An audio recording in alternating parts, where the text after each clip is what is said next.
Nous sommes tous concernés par la cybersécurité et on vous en dit plus pour vous protéger des arnaques et fraudes numériques qui sont d'ailleurs, vous allez le constater, en très forte augmentation.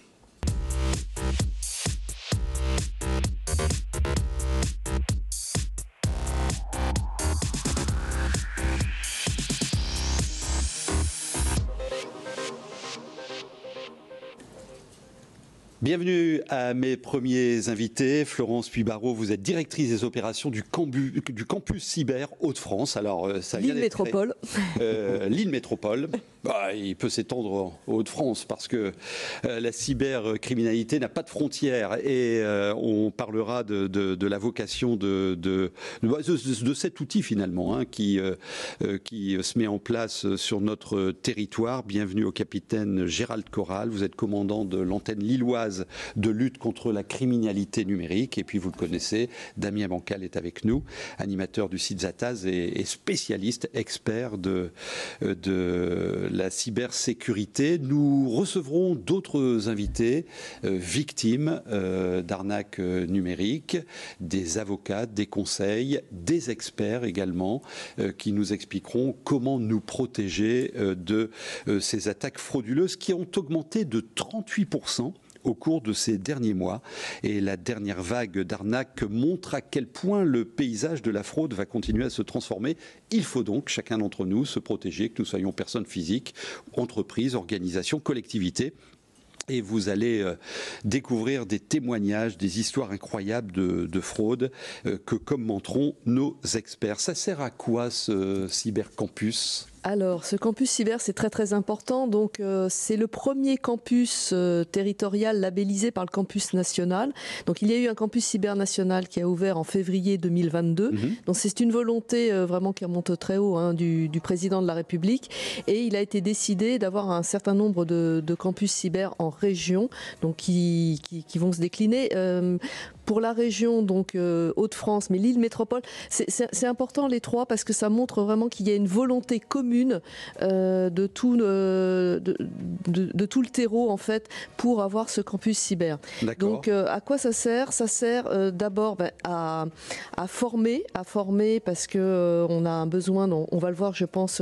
Former qui ? Je suis une entreprise, je peux frapper à votre porte à aider à former une entreprise, à aider à passer les messages de sensibilisation auprès des entreprises, des PME, des TPE, des collectivités territoriales et puis auprès du grand public, des écoles. Enfin bon, il y a tout un ensemble d'actions que nous allons mener. Auprès de l'écosystème numérique. Oui, auprès de l'écosystème, parce que de toute façon aujourd'hui nos vies sont numériques, nos vies personnelles, nos vies professionnelles, donc sont numériques, donc il faut nous protéger. Malheureusement. Tiens, d'ailleurs, je vous coupe là-dessus.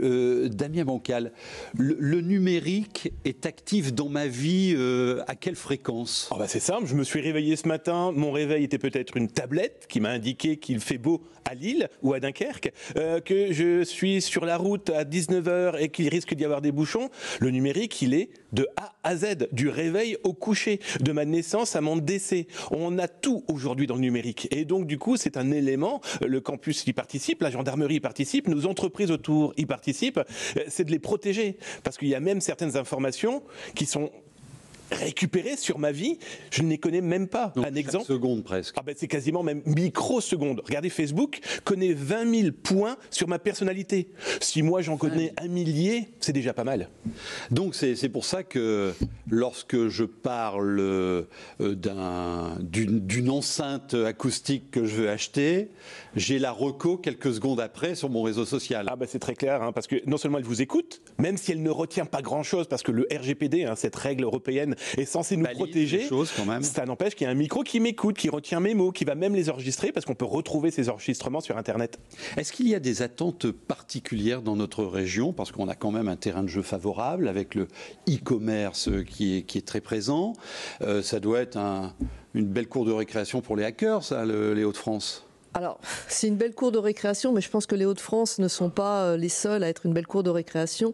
Malheureusement, toutes les régions le sont, et j'ai envie de dire le monde entier. Alors, ce qui en effet caractérise les Hauts-de-France, c'est qu'on a des très très belles entreprises, notamment dans le secteur de la distribution, du retail. On a beaucoup de PME et beaucoup de TPE. Donc, on sait aujourd'hui, et les chiffres le prouvent, que c'est une population qui est particulièrement touchée par les cyberattaques, parce que moins protégés aujourd'hui, moins de moyens, moins de connaissances. Les grandes entreprises ont les moyens d'investir, ont des compétences en interne, ce qui n'est pas encore le cas de ce terreau d'entreprise. Et c'est aussi une de nos grandes actions. Les collectivités aussi, que les grandes ou les petites, il faut également porter ce message. Vous nous parlerez tout à l'heure du simulateur d'attaque, un investissement plus de 500 000 euros que vous avez réalisé. Vous nous expliquerez comment ça marche. Alors Damien Bancal, vous êtes aussi lanceur d'alerte. C'est vous qui avez repéré ce qui s'est passé il y a quelques semaines sur la mairie de Lille. Un truc de dingue, hein. C'est des milliards de des téraoctets. C'est quoi le volume là là, les pirates avaient annoncé 4 téras, donc c'est grosso modo plusieurs centaines de DVD, si on prenait un exemple chiffré. La problématique, c'est qu'il y a ce qu'ils racontent, ce qu'ils ont véritablement fait. Est-ce qu'ils ont véritablement volé que ça, et surtout qu'est-ce qu'ils vont en faire ensuite? C'est incroyable. Capitaine Corral, comment ça se passe ça concrètement, ces hackers, comment ils arrivent dans le système? Et vous nous expliquerez votre boulot d'observation là-dessus. En fait, une attaque ransomware ou rançongiciel en français, il y a deux familles. Vous avez des rançongiciels lockers et des cryptos. Soit ils vont bloquer votre système ou ils vont chiffrer. Et en échange de ce chiffrage, les cyberattaquants vous demandez une rançon. D'accord. Souvent en crypto-monnaie. Et vous, comment vous les repérez, ces gens-là? Alors moi, il faut savoir qu'avec mon blog, ça fait bientôt plus de 30 ans que je les regarde, parce que l'idée, c'est d'essayer de comprendre comment ils agissent, pourquoi ils agissent. Ça, aujourd'hui, on l'aura bien compris, l'argent est le nerf de la guerre. L'idée, c'est d'essayer de comprendre par où ils vont passer pour essayer de les bloquer en amont. C'est que de l'humain, c'est ce qu'on appellera de la cyberintelligence. Mais vous êtes devant votre ordinateur, vous regardez les sites, comment ça se passe? Oui, on les regarde, on les infiltre, on infiltre aujourd'hui plus de 300 000 espaces malveillants de discussions, de sites web, de lieux où, entre eux, ils échangent des informations. Et l'exemple très concret pour notre ville de Lille, d'autant plus moi ça m'a tenu à cœur parce que voilà, je suis d'ici. Hacker. Ah oui, hacker, parce que le hacker, pour moi, c'est quelqu'un d'éthique. Le cyber-citoyen, eux, c'est plus des pirates. On est clairement dans des malveillants. On n'est pas dans du jambard ou du surcouf, là. Et donc, du coup... Pas des corsaires. Ah non, là, on est clairement dans du... Non, on est vraiment du vrai malveillant, du barbe noire. Hein. Et donc, du coup, déjà, apprendre que notre ville est attaquée, cyberattaquée, c'est d'essayer de comprendre qui l'a fait. Parce que savoir qui a attaqué, donc ce groupe, permet d'avoir des signatures, comment ils agissent, surtout, quelles sont leurs motivations ensuite. Parce que pour en surveiller, cyber-surveiller énormément, voler de l'information, pour certains, c'est juste quelques pièces. Pour d'autres, ça peut être de la politique. Et pour certains, ça va être des informations qu'ils vont pouvoir utiliser sur des décennies. Et donc, du coup, retrouver ce groupe, après nous, c'est notre travail de savoir où ils stockent pour alerter le plus rapidement possible. Combien d'entreprises avez-vous pu sauver d'attaques numériques? En bénévole, global, en lanceur d'alerte, c'est plus de 80 000 françaises et francophones. Vous êtes le Thierry Lafronde J'ai une grosse fronde alors, hein, mais... numérique ou... Non, mais disons qu'on est des cyber-citoyens, on est des lanceurs d'alerte, on a la chance et la possibilité de connaître un sujet qui, il y a 30 ans, quand on me regardait, on me disait « Ah, Monsieur Bancal, c'est de la science-fiction ». Tandis qu'aujourd'hui, on se rend compte que c'est pas du tout de la science-fiction. Ce qu'on voit aujourd'hui n'a rien de nouveau. En deux mots, Gérald Corral, quelles sont les grandes familles, les grands types de fraudes? Alors, une attaque ransomware, elle peut arriver par 3 moyens. Soit la société va recevoir un mail. Ça représente à peu près 90% des attaques. Ensuite, ça va être une intrusion dans un système. Donc, ce sera avec une vulnérabilité qui aura été trouvée dans un système informatique. Et puis après, vous allez avoir, je cherche mon mot. Aidez-le peut-être. La faille. La faille, oui, voilà. La faille. La faille. La faille. Et des failles, on en a plein. Partout, c'est l'humain. Sur nos ordi, nos smartphones, partout. L'humain à qui on va donner une clé USB. L'année dernière, on a quand même des Russes qui ont proposé $1 million à un employé d'une entreprise de fabrication d'automobiles en lui disant, je te donne 500 000 et une clé USB. La clé USB, tu les mets dans la machine. Alors, on va vous donner des tas de conseils là, au cours de notre émission. ne jamais prendre de clé USB non identifiée. Absolument. Dont on ne connaît pas la Ne provenance. pas l'injecter dans un réseau fermé d'une société. D'accord. On a tendance à récupérer des clés pour les donner aux gamins parce que le prof il demande des clés USB. Non, non. Jamais. Très bien. Le sujet des mots de passe. Alors, je vous donne les résultats d'une enquête d'un laboratoire américain qui, avec l'intelligence artificielle, a analysé près de 16 millions de mots de passe qui ont été récupérés sur différentes bases de données publiques. Ils les ont classés ensuite.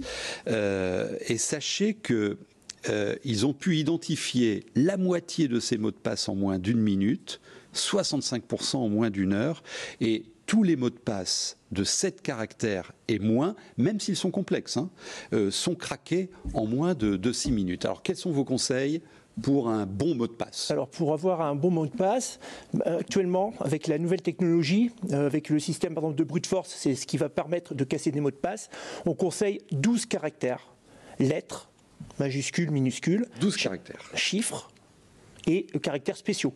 D'accord. Il faut mélanger tout ça. Il faut tout mélanger. Et si vous avez ces 12 combinaisons, ça vous protège. Il faudrait 226 ans à l'heure actuelle pour pouvoir casser ce mot de passe. Maintenant, si vous faites le même système, mais vous ne mettez que 6 caractères, c'est quasiment instantané. D'accord. Alors moi, j'en ai 1, 2, 3, 4, 5, 6, 7, 8, 9, 10. Alors je vous déconseille de mettre par exemple le nom de votre chien avec le département, votre année de naissance, parce que ça c'est instantané, c'est incroyable. Donc il faut vraiment prendre les 12 caractères. Et est-ce qu'on peut faire confiance aux applis qui sécurise les mots de passe? Moi je dis tout le temps, c'est comme le dessin animé, vous savez ce serpent qui vous regarde, il dit « et confiance ». Et confiance. La confiance en cybersécurité, c'est nous qui devons mettre ces briques. Donc ces outils, ces coffres-forts, c'est très bien. Mais si j'utilise le même mot de passe partout, ça sert strictement à rien. Mon mot de passe peut avoir 200 000 chiffres, lettres, signes de ponctuation. Si je le mets dans un site qui n'est pas sécurisé, autant fournir son passe-partout à n'importe qui. Je conseille aussi, c'est la double authentification. Ce fameux deuxième mot de passe qui peut être envoyé par téléphone portable, application. Il faut se blinder parce qu'un mot de passe, après tout, il est fabriqué par un humain avant tout, et l'humain, il est un peu faible. Dans quelques instants, nous recevrons un entrepreneur de notre région à Villeneuve-d'Ascq, victime sur son site d'une intrusion. On va parler aussi des faux sites. Alors les faux sites de la Poste. Poste, banque, c'est simple, les pirates informatiques aujourd'hui ont compris que on peut usurper l'identité de n'importe quelle entreprise parce que derrière, il y a des usagers, des clients, donc de l'argent et de la donnée. Donc du coup, ils vont usurper tout, jusqu'à la vente de bois. Vous recevez beaucoup de signalements de ce genre? Il y en a beaucoup, et effectivement. Le bois est un gros sujet de l'année 2022 avec la flambée des prix. Et donc, beaucoup d'escrocs ont profiter de voilà, ils ont créé des faux sites en s'inspirant de sociétés existantes qui n'avaient pas de site, comme ce pauvre monsieur là.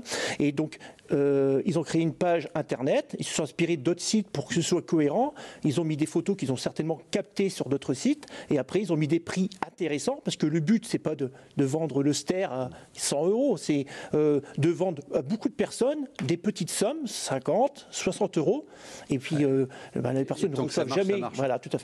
Tant que ça marche, ça marche. C'est facile à traquer, à repérer et, après, oui, nous, à présenter à la justice. Tout à fait. Après, nous, une fois qu'on est saisi pour des faits, on peut travailler sur le traçage de la création de ce site. Et donc après, on identifie et on interpelle. Alors, bienvenue à Jérôme Reims. Vous allez nous raconter votre histoire. Vous êtes gérant de Happy Immo. Vous êtes installé à Villeneuve-d'Ascq dans le Nord. Et nous sommes également en duplex avec Sébastien Mériot, le responsable sécurité d'OVH Cloud. Vous nous expliquerez comment le plus grand hébergeur européen protège les millions de sites qu'il héberge. Juste avant, je voudrais avoir votre commentaire sur la malheureuse expérience qu'on vient de voir avec ce site de vente de bois en ligne. Comment vous pouvez protéger ce type de site ? Alors c'est vrai que tout à fait, comme le disait l'intervenant précédent, en fait il faut toujours faire attention quand la promesse paraît trop belle pour être vraie. C'est souvent le cas. En fait les escrocs finalement sont là pour faire de l'argent, ils vont faire tout en sorte pour essayer d'amasser de l'argent le plus vite possible et de vendre finalement cette fausse marchandise pour récolter de l'argent. Quand c'est comme ça, en fait vous avez plein de possibilités. pour faire les signalements. Si vous vous rendez compte effectivement que vous êtes sur un site qui est malveillant, qui est frauduleux, vous avez des plateformes en ligne qui existent pour faire les signalements. Alors vous avez Cybermalveillance qui peut vous conseiller, vous accompagner, et ça c'est très intéressant, c'est un site qui a été construit il y a peu. Et puis vous avez également Pharos qui permet de faire des signalements auprès de la police. Et dans ces cas-là, finalement, les hébergeurs du contenu malveillant vont être contactés. Et ensuite, ces contenus vont pouvoir être mis hors ligne le plus rapidement possible. Donc c'est presque un geste citoyen finalement de faire ce signalement, parce que peut-être que vous allez l'identifier, les personnes moins attentives ne l'auront pas identifié, et ça permettra de mettre le contenu plus rapidement hors ligne. D'accord. Oui, allez, très vite, oui. Très vite, nous de notre côté, donc effectivement, on a à peu près 18 millions de sites web qui sont hébergés chez nous. L'idée, ça va être effectivement de faire en sorte d'éviter le plus possible d'avoir ce type de contenu chez nous. Donc il va y avoir des vérifications diverses et variées qui vont être faites lorsque vous enregistrez un nom de domaine, notamment fournir des preuves d'identité. On va y revenir dans quelques instants. Je note aussi qu'il y a un business honorable cette fois qui se développe autour de la cybersécurité, comme par exemple cette société française Datadom qui vient d'annoncer une levée de fonds de 42 millions de dollars pour développer une plateforme destinée à bloquer les cyberattaques. Alors, Jérôme Reims, racontez-nous votre histoire. Alors, donc moi j'ai un petit réseau d'agents immobiliers sur le Nord-Pas-de-Calais. Et un vendredi matin, je me lève et je vois un mail de mon webmaster qui héberge donc le site, le logiciel, etc. Et qui nous raconte, en mettant toutes les autres agences en copie, qu'il s'est fait pirater et qu'on n'a plus rien. Et que... Comment il le voit, ça ? Je crois qu'il le voit en regardant qu'il n'y a plus rien, en fait. Il n'y a plus rien. Dans son fichier client. Il n'y a plus rien nulle part. Et avec une demande de rançon. Ah, déjà. Ransomware, c'est ça. Ouais. Alors, le premier truc, c'est il nous dit 100 000 $, bon, en bitcoin. Et puis finalement c'était 10 000 $. Bon, enfin bon, bref. D'accord. Vous avez le droit à des soldes. Zéro près. Voilà. Parce que nous après on a reçu un mail directement des pirates qui nous ont dit oui, ils vous racontent n'importe quoi. On n'a pas demandé 100 000 $, on a demandé 10 000 $. Oh là, les gros amateurs là, non ? Ouais, je sais pas trop. Et moi je trouvais ça tellement bizarre. Mais surtout, je me suis levé et je me suis dit, oh là là là là. Alors j'ai vite cliqué partout, plus rien, effectivement, plus rien. Et vous avez prévenu Alors j'ai envoyé un mail à tous mes agents en leur disant, nous avons un souci. Et la gendarmerie ou la police ? Alors non, j'ai pas eu le réflexe tout de suite, puisque je me suis dit, c'est lui qui va faire les déclarations. Enfin, aucune idée de la manière dont tout ça fonctionne. Alors, complètement dépourvu, puisque je sais pas. Vos conseils ? Là déjà, je me permets, mais là on a clairement aussi affaire à des pirates informatiques qui se combattent entre eux. On a très certainement un primo-accédant qui s'est dit moi je vais toucher 100 000 $, et le deuxième qui s'est dit non, moi je vais demander beaucoup moins parce que c'est vaut mieux que Black Friday chez eux, les soldes, on est clairement dans cette ambiance-là. Ah oui, il y a une compète entre oui, ils sont c'est très important. Surtout qu'après nous on a reçu un truc pour nous dire mais vous pour 3 000 vous pouvez récupérer vos données. Ah oui, c'est le Black Friday. On est clairement on est dans les soldes. Et donc là, l'un des premiers réflexes, c'est clairement déposer plainte et alerter les autorités. Ouais. On a des autorités compétentes, je vous laisserai finir sur ce sujet-là, mais on a clairement des autorités qui vont pouvoir venir et conseiller. Parce que le pirate est dans la maison, soyons très clairs, il s'est servi. Maintenant, il va falloir... Il est dans la maison. Il est dans l'ordinateur, il est dans les serveurs. Quand je dis la maison, et pardon pour l'agence immobilière, mais voilà, il est là. Enfin, il était dans le serveur du webmaster, où il hébergeait ses sites. Alors, le premier réflexe à voir, parce qu'une grosse société va avoir son RSSI qui connaît le process. Moi, je conseille donc aux petites sociétés, c'est déjà de couper l'accès Internet. Vous débranchez tout. Tout de suite. Voilà, tac, voilà. Vous l'avez fait ? De toute façon, il n'y avait plus rien, mais c'était je sais pas, débranché. En fait, nous, je ne sais pas ce que vous entendez par débrancher Internet. En fait, toute connexion, vous enlevez tout ce qui est filaire, toute connexion Internet, vous enlevez. Ouais. Vous êtes, comme ça, vous savez que vous êtes affecté de toute façon. Donc après, il faut voir des spécialistes pour qu'ils essayent de vous identifier la souche qui est venue vous attaquer. Sinon, c'est votre RSSI qui va le faire, ça c'est son domaine. Après, bien sûr, déposer plainte à la gendarmerie. Voilà. Et puis après, de trouver une solution pour réparer serveur par serveur, en fonction de combien vous avez de serveurs, pour tout nettoyer. Vous avez des formations à lui proposer du Alors, coup des formations, pas proprement parler pour le moment. Là, on est en train de lancer toute une offre, un programme. En revanche, c'est vraiment le cœur de la mission du campus cyber, c'est de pouvoir sensibiliser. Voilà, vous dites, je ne savais pas quoi faire, on ne savait pas quoi faire. Qu'est-ce qu'il faut faire quand on est une petite entreprise et qu'on est attaqué? Oui, on prévient les autorités. Oui, on coupe. Et puis ensuite, alors vous dites, un RSSI, donc un responsable de la cybersécurité, des systèmes d'information, mais ça, ce sont quand même les grandes entreprises qui ont ça. Ils sont 4 dans la boîte. Ils sont 4 dans l'entreprise. C'est vers quel expert je peux me tourner qui va pouvoir m'aider à faire la rémédiation, c'est-à-dire d'abord peut-être est-ce qu'il faut négocier avec les pirates, ça s'apprend aussi, c'est un métier. Qu'est-ce que je peux faire pour récupérer mes données, donc toutes ces actions, et ça c'est vraiment notre mission que nous allons mener auprès de toutes ces entreprises qui sont complètement démunies quand ça arrive. Le vendredi, boum, ça tombe. Oui, Damien. Oui, non, mais et surtout ne jamais payer. On ne paye pas le diable. C'est pas parce que cette personne en face vous dira « aie confiance, je vais détruire tes données, tout va bien ». La plupart des pirates que nous on peut infiltrer ont déjà stocké un peu partout sur Internet et ils ont peut-être même déjà commencé à revendre à d'autres pirates. Alors vous en êtes où aujourd'hui? Vous avez récupéré vos données? On a tout ressaisi. Vous avez tout ressaisi? C'était un gros boulot pendant mes 15 jours. Moi, j'ai pas dormi pendant. Le truc, c'est que effectivement, moi, je comprenais pas pourquoi il voulait payer, parce que moi, dans ma tête, je me suis dit, tu payes quoi? Enfin, il paye, mais l'autre, si ça se trouve, il fait. D'abord, il va pas lui rendre, parce que envoyer des bitcoins sur une adresse inconnue, comment on récupère? Enfin, je veux dire, c'est. Et donc, fort de ce que vous venez d'entendre, quelle mesure de protection vous avez mise en place chez vous? Bon, déjà, on a changé tous les mots de passe. Alors là, c'est donc dans tous les 12 sens. caractères, vous avez entendu les conseils? Peut-être pas à 12, mais enfin, j'ai mis des... 12, il faut 12. Oui, mais maintenant je sais que c'est 12, donc je vais les refaire encore une fois. Mais bon, on était peut-être à 10, je sais pas, avec des points d'interrogation, des majuscules, des minuscules, des chiffres, enfin tous ces trucs-là. Les mots de passe? On avait des choses plutôt simples, qui ont dû être craquées donc en moins de 6 minutes, effectivement. Sauvegarde? Des sauvegardes régulières sur un disque dur à part. Oui, parce que c'est une TPE, ils n'ont pas de serveur, ils n'ont pas... oui, non, on n'a pas... Mais ce qui est intéressant aussi, c'est vous vous êtes posé la question, mais pourquoi moi? Pourquoi je suis attaqué? Pourquoi ça arrive chez moi? Voilà, pourquoi on me demande de l'argent? Et en fait, on s'appelle que vous n'avez pas besoin d'être une grande entreprise de la défense nationale pour susciter l'intérêt des attaquants. 69% des attaques, c'est des petites entreprises. Après, les grosses entreprises, c'est que 6%. Après, les 25% qui restent, c'est les moyennes et les intermédiaires, en fait. Pas de DSI, elles n'ont pas... Et qui payent en plus. Et qui payent. Malheureusement. Alors, vous avez reconnu Bernard Gérard, qui est le maire de Marcq-en-Barœul. Il était député, effectivement, à ce titre. Il avait fait une proposition de loi pour protéger les mineurs de la cybercriminalité.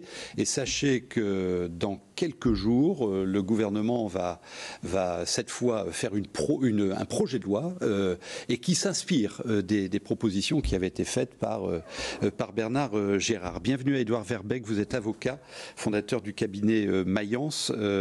On échangera avec vous dans quelques instants sur comment se défendre quand il nous arrive ce genre de mésaventure. Et personne n'est à l'abri, vous l'avez entendu de Florence Puy-Barreau.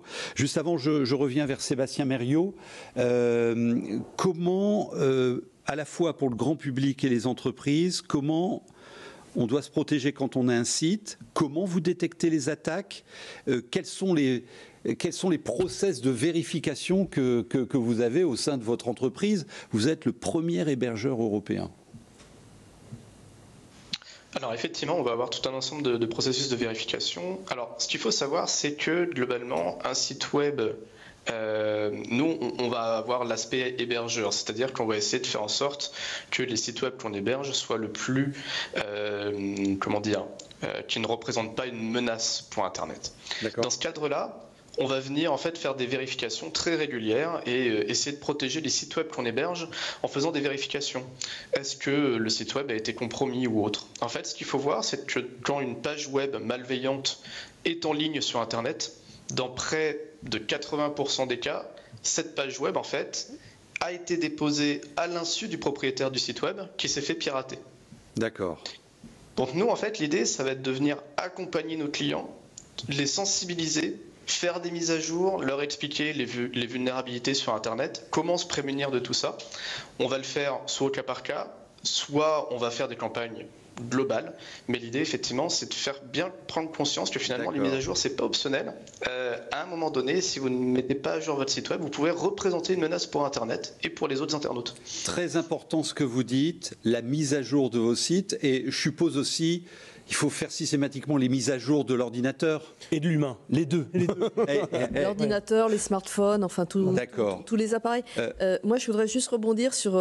Il parlait des campagnes de sensibilisation. Ouais. Je pense qu'on est tous, on a tous le même objectif. La gendarmerie fait aussi des campagnes de sensibilisation. On va voir un spot tout à l'heure. Damien, via son site, informe et nous informe. Je crois que c'est très important que tous ensemble, et plus il y en aura, mieux ça rentrera. D'accord. C'est un peu comme la sécurité routière. Pendant des années, on a vu des spots horribles où il fallait mettre sa ceinture. C'est une grande cause nationale. Grande cause nationale. Et aujourd'hui, la sécurité numérique, c'est une grande cause nationale. Sébastien Mériot, comment vous protégez vos propres systèmes, vous ? Excellente question. Non, c'est un vrai enjeu de tous les jours, on ne va pas se le cacher. Moi, je suis très humble et la sécurité, il faut être humble finalement. Tout le monde peut être exposé à un moment donné. Vous savez, les attaquants ont de grands moyens. Nous, finalement, parfois, on a même moins de moyens que les attaquants. Donc, on essaie de faire en sorte, de monter des systèmes, de monter des forteresses, entre guillemets, des bastions, pour se protéger. Alors, se protéger, nous, généralement, on va toujours avoir 3 axes. Protéger, garantir la confidentialité des données, garantir l'intégrité des données et garantir la disponibilité des données. D'accord. On va toujours travailler sur ces 3 axes. Et ça va être des systèmes, beaucoup de systèmes et beaucoup de sensibilisation et de formation en interne aussi. La faille, c'est souvent l'humain. Donc, on va axer beaucoup sur la formation également. La faille, c'est souvent l'humain. Merci beaucoup. Merci pour votre témoignage, Sébastien Mériot. Vous êtes avec nous, on vous en dit plus sur la cybersécurité et comment vous protéger des menaces. Quelques secondes de pause et on se retrouve tout de suite. Avocat, alors vous voulez réagir sur les échanges qu'on a eus juste avant la pause. Oui, alors en fait sur les conseils pratiques donnés aux entreprises et aux petites entreprises quand ils ont des problématiques d'attaque informatique, il y a vraiment 2, même peut-être 3 éléments qui sont importants à savoir. Un élément d'abord préventif et 2 éléments curatifs. Le premier élément préventif, c'est pour une petite entreprise, elles peuvent se poser les questions aujourd'hui, c'est est-ce que je suis doté d'une cyberassurance qui pourra me couvrir en cas de dommages que je subis suite à une attaque informatique. Donc il y a des polices qui existent en la matière. Il y a des polices d'assurance qui existent en la matière, tout à fait. Ça, c'est le premier point. Et ensuite, quand je subis une attaque informatique, comme vous avez eu l'exemple de l'agence immobilière, premier réflexe, c'est déposer une plainte auprès des services de police pour l'attaque informatique. Et ça, c'est très important parce qu'on a eu une nouvelle loi qui était entrée en vigueur il n'y a pas longtemps et qui conditionne la prise en charge par la cyberassurance à un dépôt de plainte pénale dans les 72 heures de l'attaque. Donc ça, c'est très important. 72 heures. Donc c'est très vite, court. Et le deuxième point, c'est si on a des données à caractère personnel qui sont concernées par l'attaque informatique, il est obligatoire, c'est une obligation du RGPD comme Damien Bancal en a parlé tout à l'heure, de notifier la violation de données à la CNIL, sinon on s'expose à des sanctions financières de la CNIL si on ne notifie pas dans les 72 heures cette année. Les procès, vous confirmez ? Tout à fait. Les procès sont très précis et vous avez des armes pour vous défendre. Alors, une autre situation de cybercriminalité qui pourrit la vie de centaines de personnes, c'est le vol d'identité, comme cet exemple avec un habitant de Tourcoing qui est infirmier de son état et il vit une galère incroyable. Et là, ça dure pour le coup. Regardez. Je suis Loïc, je suis un jeune infirmier diplômé de 2019. Je rentre dans la vie active, j'ai travaillé pour le service public et j'ai été victime d'usurpation d'identité en mars 2021. C'est quelque chose qui m'a rattrapé cette année. J'ai appris récemment qu'un véhicule en mon nom circulait sur Marseille, avait fait des dizaines d'infractions. Alors forcément les papiers ont été faits à une fausse adresse et je n'ai jamais reçu aucune contravention ni eu aucun contact avec les services publics avant qu'on saisisse mes comptes, qu'on commence à du coup prélever de l'argent mensuellement en me laissant pour vivre le RSA. Quelque chose qui me permet pas du coup de payer mon loyer, de payer mes charges mensuelles, mes factures, encore moins de pouvoir faire mes courses, pouvoir faire le plein de ma voiture et pouvoir profiter de loisirs quelconques. J'ai quand même un poste à responsabilité vis-à-vis de mes patients. C'est un retentissement sur mon sommeil, sur mon quotidien, sur ma façon d'être. Et j'envoie des courriers recommandés à toutes les institutions possibles puisque personne ne répond au téléphone. J'envoie au ministre des Finances, au Trésor public de Marseille. Du coup, j'ai envoyé un recommandé. J'envoie un recommandé au procureur de la République et je sollicite un filon,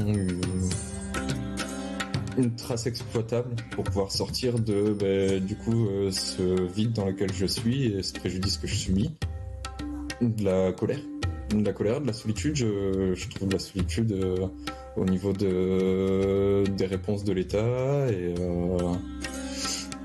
et puis un sentiment, comme je disais précédemment, de vide en soi. C'est comme si on volait mon état civil aujourd'hui. Quelqu'un s'est fait appeler par mon nom, mon prénom et ma date de naissance, a décidé d'acheter des véhicules. Ça n'a pas abouti. J'ai été convoqué moi-même au commissariat. On a prouvé mon innocence. Et par contre, on continue aujourd'hui à me faire porter ce préjudice. Mais quelle galère! C'est l'enfer. Et là, ça dure, hein, Maître Verbeek? Alors sur ce point d'usurpation d'identité, là quand on est sur un cas aussi important que celui-ci que vous avez dans le reportage, je pense que la première chose à faire, c'est le dépôt de plainte pénale pour usurpation d'identité. On a aussi l'infraction d'usurpation d'identité en ligne qui donc peut être adressée pénalement. De manière plus générale, quand on se constate qu'on a fait l'objet de débits sur son compte bancaire ou qu'on a pu faire des actions, des achats en ligne ou s'abonner à des services pour son compte alors que c'est pas nous qui l'avons effectué, un des réflexes aussi, c'est sur ces services numériques, c'est par rapport à ce qu'on a dit avant, c'est changer immédiatement les mots de passe de ces services, sur tous ces services principaux, messagerie, documentation en ligne, pour éviter que la personne qui a réussi à obtenir un accès à un service puisse ensuite accéder à d'autres services et pouvoir récupérer un certain nombre d'informations pour usurper l'identité. Quelles sont les difficultés à retrouver les arnaqueurs? C'est complexe ça. Alors la difficulté, c'est que aujourd'hui, comme vous l'avez dit au début de l'émission, le numérique, c'est un espace qui est globalisé. On n'est pas limité aux frontières franco-françaises, que les personnes qui font les auteurs de ces attaques peuvent être des étrangers ou peuvent se masquer derrière des VPN ou des services américains ou autres. Et donc la difficulté pour les services d'enquête ou même dans les procédures, ça va être de pouvoir accéder aux données de connexion, de compter sur la diligence aussi des entreprises numériques de fournir ces données de connexion. Donc quand on est en France avec OVH, on aura forcément plus de chances d'avoir accès aux informations que sur des services américains, quoique ils collaborent aussi, ce que vous expliquiez avant l'émission. Mais c'est vraiment cette difficulté-là, c'est d'identifier les auteurs des infractions en ligne. C'est un sujet aujourd'hui qui est très important et qui doit être pris au sérieux par les pouvoirs publics, je pense. Les personnes âgées sont-elles un public plus vulnérable que les autres ? Sans doute, parce que les personnes âgées ne sont pas aussi au fait des pratiques numériques, sont peut-être moins vigilantes, vont être plus sensibles aux faux emails de phishing qui vont être souvent la source des attaques. Donc nécessairement, c'est sûr qu'elles sont plus sensibles à ça. J'ai failli me faire avoir, moi, il y a 15 jours, un coup de fil où on me demandait le numéro de ma carte. Et les étudiants aussi. J'ai failli le faire dans la discussion. Les étudiants aussi sont de belles cibles, malheureusement, surtout ceux qui cherchent un logement, à qui on demande d'envoyer toutes les pièces d'identité, les documents des parents, des fiches dédiées aux impôts. Et donc, du coup, c'est un amas de contenus très sensibles qui peuvent être utilisés par les usurpateurs, hein, clairement. Madame, monsieur, commentaire aussi? Enfin, non, c'est vrai que quand on voit ce cas-là, c'est très inquiétant et en fait, on se demande un peu comment sortir de cette situation. Alors, c'est vrai que vous rappeliez qu'il y a quand même aujourd'hui tout un dispositif et heureusement pour pouvoir accompagner les gens. Mais là, on sait, c'est un rappel, c'est attention, quoi. Attention, les mots de passe, les changer, enfin, et puis le vol de données. Ouais, le vol de données, c'est gravissime parce que ça peut vous suivre sur plusieurs années. Mais oui. Voilà. Et donc, il faut savoir que beaucoup de données, et beaucoup de données, ils sont en vente sur le dark web. Donc, des sites peuvent se Il y a faire. un marché de Il y a un marché, vous avez les tarifs. frauduleux des Vous avez données. les tarifs. Vous pouvez acheter une carte bancaire, sans numéro de carte bancaire, je ne sais plus, pour $10. Enfin, les prix baissent. Il faut savoir qu'un centre hospitalier attaqué l'année dernière dans l'est de la France se retrouve aujourd'hui dans une boutique où vous pouvez acheter à la pièce le moindre document volé à ce centre hospitalier.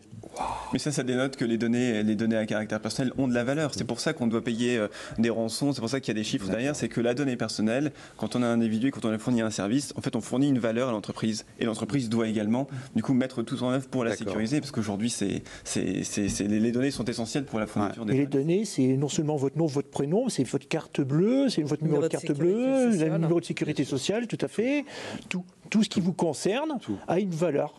Tout. Et après, ça peut servir à créer des escroqueries. Pour avoir conscience, un dernier mot très vite. Pour avoir conscience pour les individus, pour qu'ils puissent comprendre un petit peu toutes les traces qu'on peut donner sur Internet. C'est nous les individus. Voilà, les individus, c'est nous. Ce qui peut être intéressant, c'est d'aller sur, par exemple, Facebook. Vous allez sur Facebook, vous faites votre droit d'accès en ligne, comme le permet le RGPD, juste pour avoir la restitution de toutes les informations que Facebook a sur vous. Et ça va vous permettre de prendre conscience qu'en fait, tout ce qu'un organisme peut avoir comme information sur nous. Vous pouvez le faire aussi sur un site de e-commerce ou autre. Et c'est vrai que quand on voit toutes les informations qu'on distille sur le net, c'est édifiant et c'est très. Mais même une recherche Google sur un nom, c'est très instructif parce qu'on s'aperçoit qu'il y a un certain nombre d'informations. On se demande pourquoi elles sont là. Merci beaucoup, maître. Dans quelques instants, Romain Basset viendra nous donner des conseils pour nous prévenir des mails frauduleux. Ça aussi, on en reçoit des tonnes tous les jours. Beaucoup de communication, vous avez dit que c'était important. Il y a une campagne nationale qui est en cours, proposée par à la fois la police nationale et les banques, et on a choisi un extrait. Vous avez reçu un mail qui vous demande des informations personnelles ou de vous connecter à votre banque, à un compte de paiement en ligne ou à un site commercial.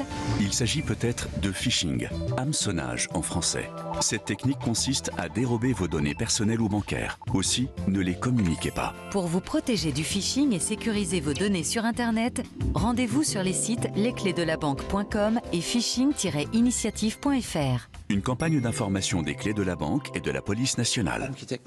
Voilà, non, on se racontait nos malheurs là, pendant ce reportage, parce qu'on est tous concernés par la cybersécurité. Bienvenue Romain Basset, vous êtes directeur du service clientèle de VAD. VAID.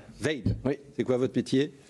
On fait de la cybersécurité, plus précisément protection de la messagerie, donc protéger les adresses mail. Alors, comment je fais ? Parce que on reçoit aussi tous les jours des mails d'une fausse sécurité sociale, d'une fausse banque, d'un faux vendeur de bois. On fait comment ?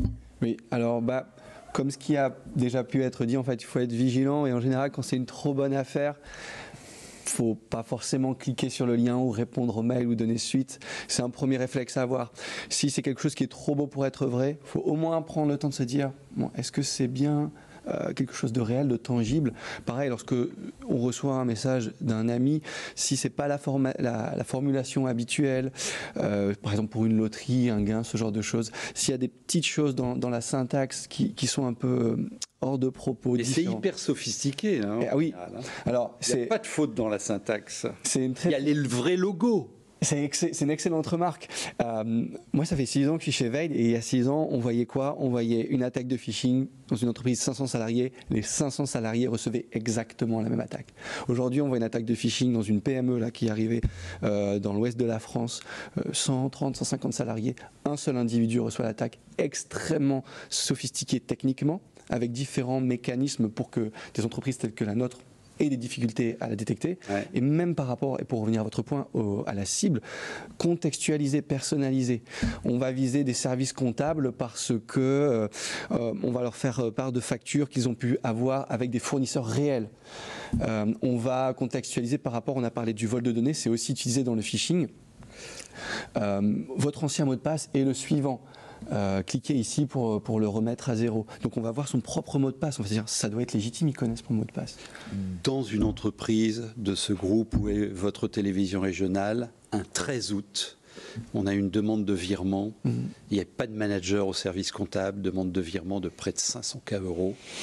Et à 30 secondes près, ça se faisait, quoi. Fraude au président. Le président. Oui, c'est ça. Le président n'était pas là. C'est pas par hasard. Ouais, exactement. Ouais. On est en plein- Est-ce qu'il existe sur le marché des moteurs pour repérer ces mails frauduleux de plus en plus sophistiqués? Oui, heureusement qu'on a des outils d'ailleurs, hein, comme Vide, qui utilisent ce genre de possibilités. Mais c'est aussi l'internaute, il faut qu'il arrête de penser que ça clique, ça fonctionne.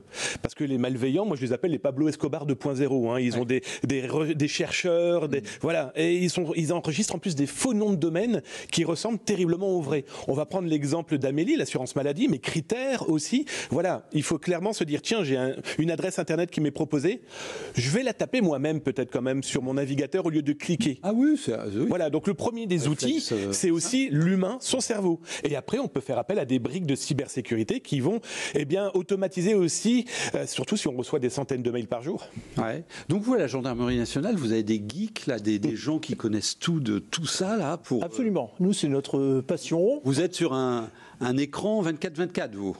Pas 24/24, presque, mais disons qu'on fait de la veille Internet. Après, quand on investigue dans le milieu numérique, certes, mais après, on retourne sur nos fondamentaux en faisant de l'enquête traditionnelle avec outils, de l'interpellation, des perquisitions, des gardes à vue. C'est impressionnant là, ce que je vois à l'écran sur vos outils. Alors, parlez-nous de votre simulateur.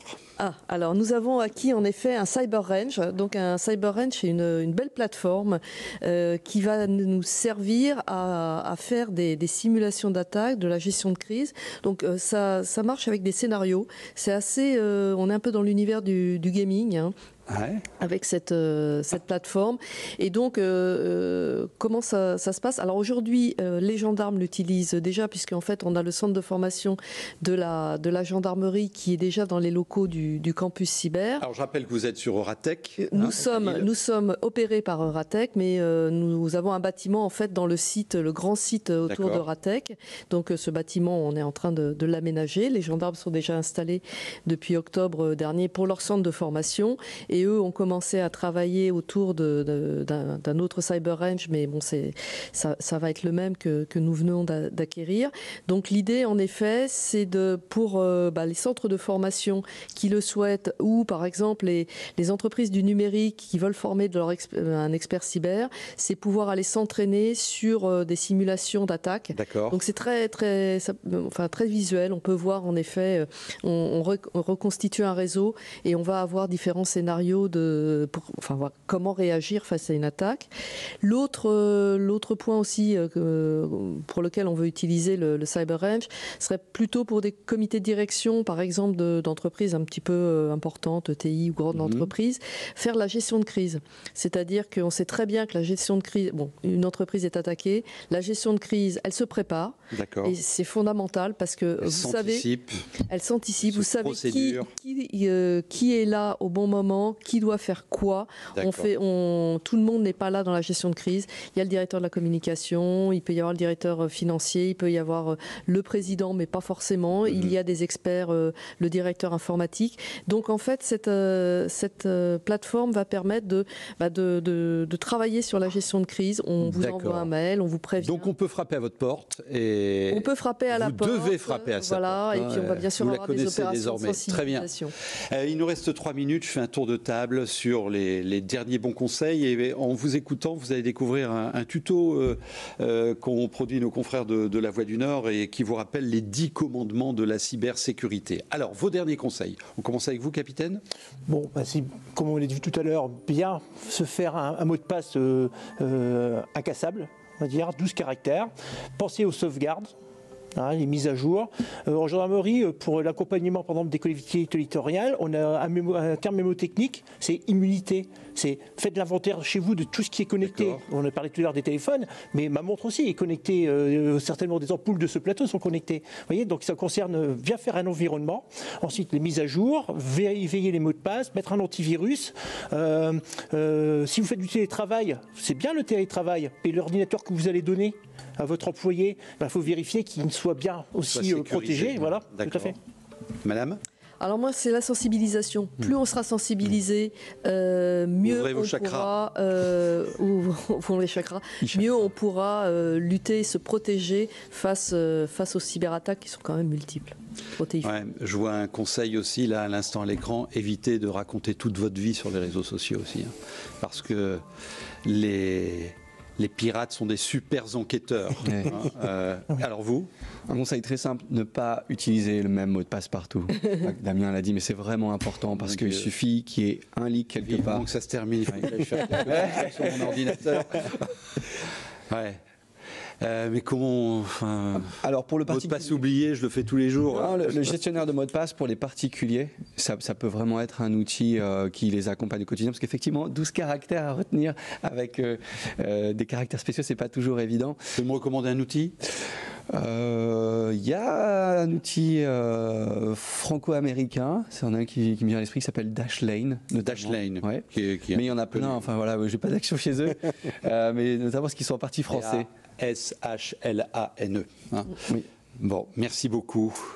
Moi, je finirai aussi en famille. Parce qu'après tout, papa, maman sont dans la vie active, sont des professionnels, mais quand ils rentrent à la maison, ils sont dans la vie personnelle. Et je trouve qu'un week-end, un samedi, un dimanche, avec les enfants, voire les grands-parents, on se discute un petit peu comment ça fonctionne, ta cybersécurité ou ton informatique aujourd'hui. Ça prend une petite heure. On prend par exemple une période pendant les vacances. Atelier numérique. C'est ce que je fais à la maison. On pose tout sur la table et on discute et tout le monde me regarde en disant toi t'es un extraterrestre, mais on arrête. Vous avez une sacrée vie quand même. Damien, quelle est la piraterie qui n'existe pas encore aujourd'hui et qui existera demain? Il est là le gros problème, c'est que si on pouvait la connaître, on pourrait déjà commencer à s'en prémunir.